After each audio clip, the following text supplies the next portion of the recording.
Pompeii, 79 CE.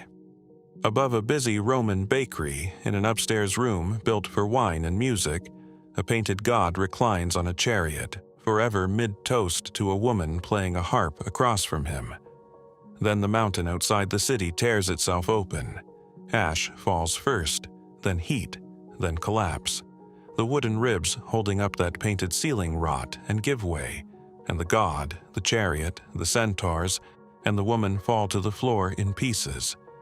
2006 years later, someone is finally picking them back up. This week, Pompeii archaeologists announced something rare. They're physically rebuilding a ceiling that collapsed the day the city died, one fragment at a time, out of 1,000 broken pieces, with no picture to guide them. It's one of only 20 ceilings ever recovered from Pompeii. Before we go further, hit subscribe. This is the story of a house holding two completely different Roman lives under one roof. A god who fell in love with an abandoned princess, and a restoration project putting 2,000-year-old wine and myth back together, piece by piece. One, a house of two worlds.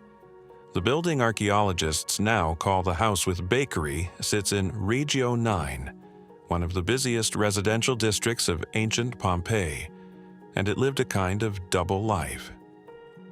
On the ground floor was a working bakery, grinding mills, a wood-fired oven, the machinery of feeding a Roman city. Excavators working this same complex in recent years identified it as what they've come to call a bakery prison. A space with small, high windows, built more like a holding cell than a workshop, where enslaved laborers and pack animals were kept to walk endless circles, turning the millstones day after day, largely out of sight of the street. Upstairs, through a completely different set of stairs, was a banquet hall. This was a dining room built for the opposite of grinding grain in the dark, for reclining on couches, drinking wine, listening to music, and looking up at a painted ceiling depicting gods. Same building, same family probably owned both floors, two entirely different Roman lives stacked directly on top of each other. This isn't a small detail archaeologists glossed over. When this same house first made headlines a few years ago, it was for the bakery downstairs, a workshop grim enough that researchers started calling it a prison rather than a business. Small, high windows kept the workers from ever seeing the street. The people and the animals inside it spent their days walking in circles they could probably feel more than see. That's the ground floor. One flight of stairs up, in the same building, is a room painted with gods reclining on chariots. It was never just a bakery, it was a house holding two completely different Roman lives under one roof. Forced labor on the ground floor, mythology and wine painted on the ceiling above it. 2. The last night. When Mount Vesuvius erupted in 79 CE, it didn't just bury Pompeii once, it buried it in stages, ash, then pumice, then surges of superheated gas and debris, and it did something to buildings that most people don't think about. It didn't just destroy them, it also sealed them, freezing entire rooms mid-moment for archaeologists to eventually unwrap. That banquet hall ceiling was originally built as a curved vault, using a wooden frame, a lining of woven reeds, and then layers of plaster painted with the mythological scene. Wood and reed don't survive underground for 2,000 years. Over the centuries, buried under volcanic debris, that internal skeleton slowly rotted away, and without it, the painted plaster had nothing left to hold on to. The vault gave out, and the entire ceiling, god, chariot, centaurs, princess and all, came down in pieces onto the floor of the room below, where it stayed, undisturbed, until modern excavators found it. It was never just a natural disaster. It was the exact moment this room's story stopped. And without anyone realizing it, the moment its second story quietly began. 3. The couple on the ceiling. Whoever owned this house didn't pick this myth by accident. Ariadne was a princess of Crete, daughter of King Minos, and the reason the hero Theseus survived the labyrinth at all. She's the one who handed him the thread that let him kill the Minotaur and still find his way back out. In exchange, Theseus promised to take her home with him. Instead, according to the most famous version of the story, he abandoned her, asleep, on the shore of the island of Naxos and sailed away without her. That's where most tragic Greek myths would end. This one doesn't. Dionysus, the god of wine, theater, and ecstatic celebration, found Ariadne alone on that beach, fell in love with her, and made her his bride, not just his wife, but in most versions, an actual immortal, elevated out of the mortal tragedy entirely. It's one of the rare Greek myths where being abandoned turns into being rescued. The fresco on this ceiling shows that exact reunion.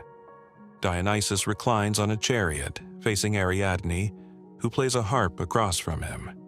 A winged Eros hovers nearby. 2 centaurs pull the chariot while providing the music, and around the whole scene are the visual signatures of Dionysus's world. Theatrical masks, ritual wine vessels, painted fruit and flowers. This wasn't random decoration. It was a story about being left behind and then found again, painted directly above the heads of the owner's dinner guests, in a room built specifically to be looked up at. Dionysus shows up on Roman dining room walls and ceilings constantly, and it's not just because he's the god of wine. He's the god of the exact experience a good Roman banquet was designed to produce: the loosening, the music, the sense of ordinary rules briefly not applying. Pairing him with Ariadne turned this ceiling into something more specific than a party god. A myth about someone abandoned by one man and rescued into immortality by a much more powerful one, staring down at guests who were, themselves, drinking, reclining, and briefly leaving their ordinary lives behind for the night. It was never just decoration for a dinner party. It was a story the owner of this house chose on purpose. 4. Found in place. Here's the detail that makes this excavation different from a normal archaeological dig. When modern archaeologists reached this room, the roughly 1,000 plaster fragments weren't scattered randomly or hauled off centuries ago. They were still lying almost exactly where the ceiling had dropped them, layered on the ancient floor the way they'd landed the moment the vault gave way. That matters enormously, because it turned the room into something closer to a forensic scene than a normal excavation.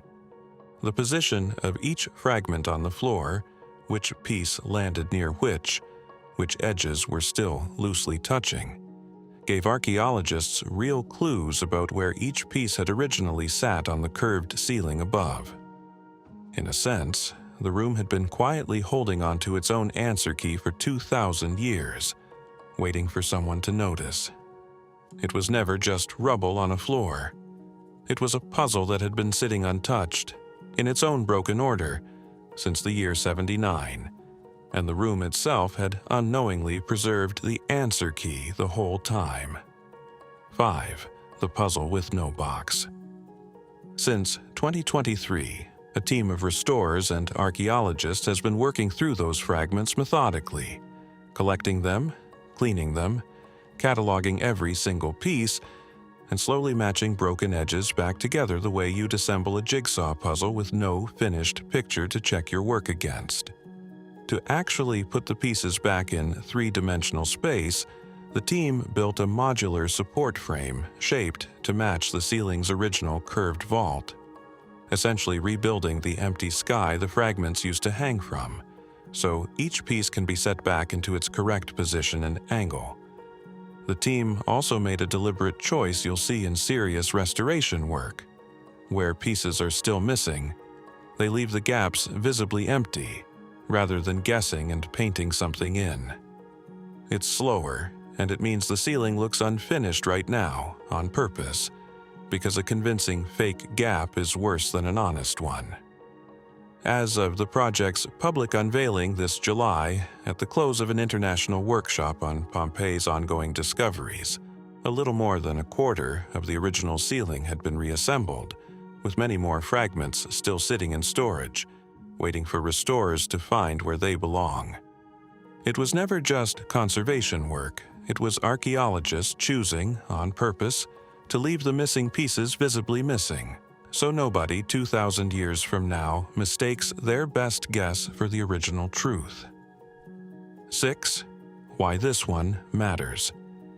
Here's what makes this specific ceiling such a big deal, beyond the myth painted on it. Ceilings are usually the first thing a collapsing building destroys, and the first thing lost to time after that. In roughly 2.5 centuries of digging at Pompeii, one of the most excavated ancient sites on Earth, archaeologists have only ever recovered around 20 painted ceilings in any recoverable condition. Most simply didn't survive intact enough to reconstruct at all. Gabriel Zuchtriegel, director of the Pompeii Archaeological Park, framed the project simply when it was unveiled.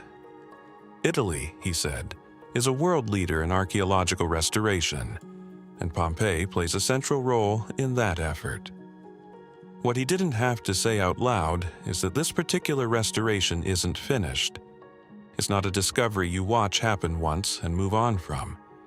It's ongoing, ceiling piece by ceiling piece, with a real chance that new sections get added to that curved frame every few months for years to come.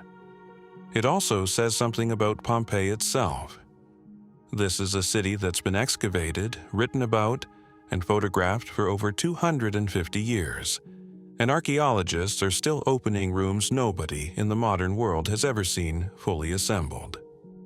The workshop where this ceiling was unveiled wasn't a one-off press event. It's part of an ongoing effort to present new discoveries and conservation work happening across the site, meaning this exact story is very likely to keep updating for as long as restorers keep finding where the next piece belongs. A bakery downstairs where people spent their lives in the dark, grinding grain in circles. A banquet hall directly above it, built for wine, music, and myth. A god on a chariot, a princess with a harp, 2 centaurs pulling them across a painted sky, a mountain that erupted, a wooden frame that quietly rotted away for centuries, and a ceiling that came down in roughly 1,000 pieces onto a floor where it waited, untouched, for 2,000 years. And now, fragment by fragment, hands are putting it back together, on purpose leaving the missing pieces missing, so the truth stays honest even while the picture is incomplete. Ariadne was left behind and then found and made immortal. So, it turns out, was her ceiling. 2,000 years underground doesn't usually give anything a second act, but every so often, in a city that was destroyed in a single afternoon, something gets one anyway. Tell me in the comments, do you think they'll ever get this ceiling all the way back to whole? And what do you think is still sitting in storage right now, waiting for someone to find where its piece belongs? Subscribe, because next time, we go somewhere just as buried, and the secret is just as old.